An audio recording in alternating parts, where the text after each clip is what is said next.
இல்லை இல்லை, நீங்கள் அதிகாரத்துக்கு வராததுக்கான காரணமாக நீங்கள் இந்த திமுக கூட்டணியில் இருந்து அங்கே ஆதரவு தெரிவிக்கிறாலும் அந்த அமைச்சரவையில் இடம்பெறலையா, இல்லது தமிழக வெற்றி கழகத்தோடு அந்த கூட்டணி அமைத்து போட்டியிட்டால் ஓரளவு நாங்கள் அந்த அமைச்சரவையில் இடம்பெற்றிருக்கோம்? இல்லை, நாங்கள் ஆரம்பத்தில் சொல்லிட்டோம், இடதுசாரிகள் ஜனநாயக சக்திகள் இவர்களுடைய விரிவடைந்த மேடை இதான் வகுப்பாகத்தை தடுத்து நிற்கும். நிலவர சமூக அமைப்பிலிருந்து இடது பக்கம் இந்த தேசத்தை திருப்போம். அதில் நாங்கள் மிக உறுதியாக இருக்கிறோம். முன்கூட்டியே நாங்கள் இடதுசாரிகள் ஜனநாயக சக்திகள் ஒரு கூட்டணி அமைத்து எங்கள் பிரதான எதிரிக்கு எதிராக பிரகடனங்கள் செய்து மக்களிடம் வாக்குகளை பெற்று கொடுத்த வாக்குறுதியை நிறைவேற்றுவதற்காக நாங்கள் அதிகாரத்துக்கு வருகிற பொழுது அந்த சூழல் வரும். கொஞ்சம் பொறுத்திருக்க வேண்டும், இன்னும் களமாட வேண்டியது இருக்கிறது, காலங்கள் கொஞ்சம் செல்லும். ஆனாலும் இடதுசாரிகள் இல்லாத அரசியல் இல்லை, அதிகாரம் இல்லை என்கிற காலம் எழும். இல்ல இப்போது அந்த காலம் எழும். இப்போ அதற்கான காலம் வந்து கனிந்தான் இருக்குது. ஆனால் அதை நீங்கள் மறுத்து விட்டீர்கள். இப்போ புதிதாக ஒரு அப்போ அடுத்த சட்டமன்ற தேர்தலில் நீங்கள் அடுத்த சட்டமன்ற தேர்தலில் அப்படி ஆட்சியில் பங்கு அப்படிங்கிற கோரிக்கை இடதுசாரிகள் வந்து முன்னிறுத்துவாங்க அப்படின்னு எதிர்பார்க்கலாமா? இல்ல, அதெல்லாம் அதற்கு கட்சி இருக்கிறது, அது கட்சி இருக்கு, கட்சி அப்போது கூடி முடிவு செய்யும். ஏற்கனவே மேற்கு வங்கம் மற்ற மாநிலங்கள் இருக்கல சார், கேரளால மற்ற மாநிலங்கள்ல முடிவு எடுத்திருக்கீங்களா? அது மாதிரி தான் இங்க மட்டும் உங்களுக்கு என்ன அந்த தயக்கம்? இல்லை, இடதுசாரிகள் தீர்மானிக்கிற சக்தியாக கேரளாவில் இருந்தோம், வங்கத்தில் இருந்தோம், திரிபுராவில் இருந்தோம். இங்கே தமிழ் மண்ணில் இன்னும் வலுப்பெறுகிறோம், நாளை வலுப்பெறுவோம். அத்தகைய வலுப்பெறும் சூழலில் எங்கள் கொள்கையை எங்களால் சொல்ல முடியும், எங்கள் கொள்கையின் நாட்டை சித்திருக்க முடியும்.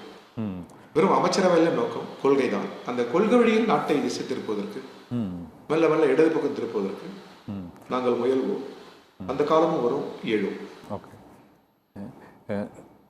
மற்ற அதாவது இப்பொழுது அமைச்சரவையில் இடம்பெற்றுள்ள கட்சிகள், திமுக கூட்டணியில் இருந்து அமைச்சரவையில் இடம்பெற்ற அந்த கட்சிகளின் உள்ளவர்களே சிலருடைய நிலைப்பாடு, தமிழக வெற்றிக்கழக அரசு அவர்களுடைய கோரிக்கைகளை முழுமையாக செயல்படுத்த முடியாத ஒரு சூழ்நிலையில் இருப்பதாக கூறப்படுகிறது. ஆனால் இந்த அமைச்சரவையில் இடம் பெறாமலேயே தமிழக வெற்றிக்கழக அரசு சற்று மத்திய அரசுக்கு கடுமையான எதிர்ப்பை வெளிப்படுத்தாமல் ஒரு சாதகமாக நடைபெற்று வருகிறது என்ற ஒரு விமர்சனம் இருக்கிறது. அதை எப்படி பார்க்குறீங்க?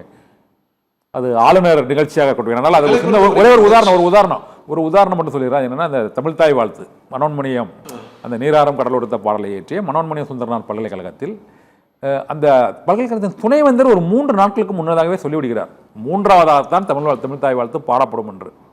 ஆனால் 3 நாட்களும் அமைதியாகவே இருந்துவிட்டு 4ஆவது நாள் சம்பிரதாயமாக ஒரு கண்டனம் மட்டும் தெரிவிக்கப்படுகிறது. இது தமிழ்தாய் வாழ்த்தை முதலில் பாராதது தவறு, இனிமேல் அது போல நிகழாது என்கிறார்கள். ஏற்கனவே அமைச்சரவை பதவியேற்கும் போதும் முதலில் பாடப்பட்டு அதன் மூலம் இனிமேல் அது போல் நிகழாது என்று கூறினார்கள். 2 முறை இது இனிமேல் அது போல் நிகழாது என்பது இந்த தமிழ்தாய் வாழ்த்து பாடலில் அந்த ஆளுநரையோ மத்திய அரசையோ எதிர்ப்பதற்கு ஒரு தயக்கம் ஆட்சிக்கு இந்த சிறிய விவகாரத்திலேயே இருக்கிறதோ என்ற பொதுவான விமர்சனம் இருக்குது. நீங்க அதை எப்படி பார்க்குறீங்க? அதை எங்களை பொறுத்த வரைக்கும் தமிழ்தாய் வாழ்த்துக்கு தான் முன்னுரிமை அளிக்கப்பட வேண்டும். இதர தேசபக்த பாடல்களை நாம் மதிக்கிறோம். அதே நேரத்தில் வந்தே மாதரம் பிரச்சனைக்குரியது, அது குறித்து நாடாளுமன்றத்தில் வாதிக்க வேண்டும்.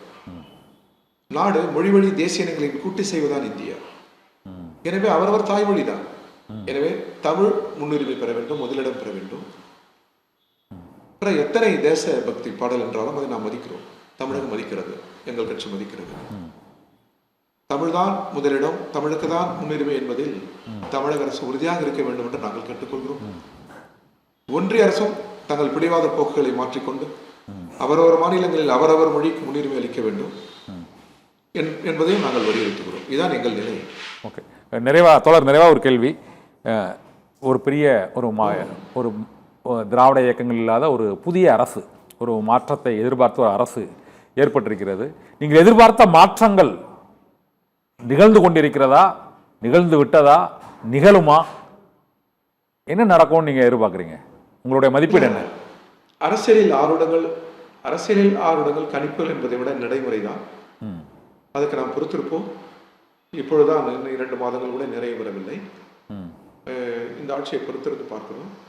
ஆனால் இந்த திருப்பரங்குன்றம் அது மிக முக்கியமான நிகழ்வு அது நல்ல நிலை எடுத்திருக்கிறது தமிழக அரசு. மேகதாது அதிலும் ஒரு நல்ல நிலை எடுத்திருக்கிறார்கள். அதே போல தான் நாங்கள் கொடுத்த வாக்குறுதிகளை நிறைவேற்றுங்கள். விவசாயிகளின் கோரிக்கைகள் இருக்கிறது, அது கிடைப்பில் இருக்கிறது. அந்த விவசாய பிரதிநிதிகள் அழைத்து அவர்கள் கோரிக்கைகளை கேளுங்கள். பல்வேறு தொழிலாளர்களுடைய பிரச்சனைகள் இருக்குது, அந்தந்த சங்கங்களை அழைத்து பிரச்சனைகளை கேளுங்கள். அந்த கோரிக்கைகளை நிறைவேற்றுங்கள். விவசாயிகளுக்கும் விவசாய தொழிலாளர்களுக்கும் உழைப்பாளி மக்களின் சங்கங்களுக்கும் முன்னுரிமை அளித்து அவர்களின் கருத்துக்களை கேளுங்கள். அவர்களின் கோரிக்கைகளுக்கு செவிமடுங்கள். அந்த பிரச்சனைகளை தீர்த்து வைங்கள் என்று தமிழக முதல்வரை உங்கள் மூலமாக நான் கேட்டுக்கொள்கிறேன். மீண்டும் வலியுறுத்தி கேட்டுக்கொள்கிறேன்.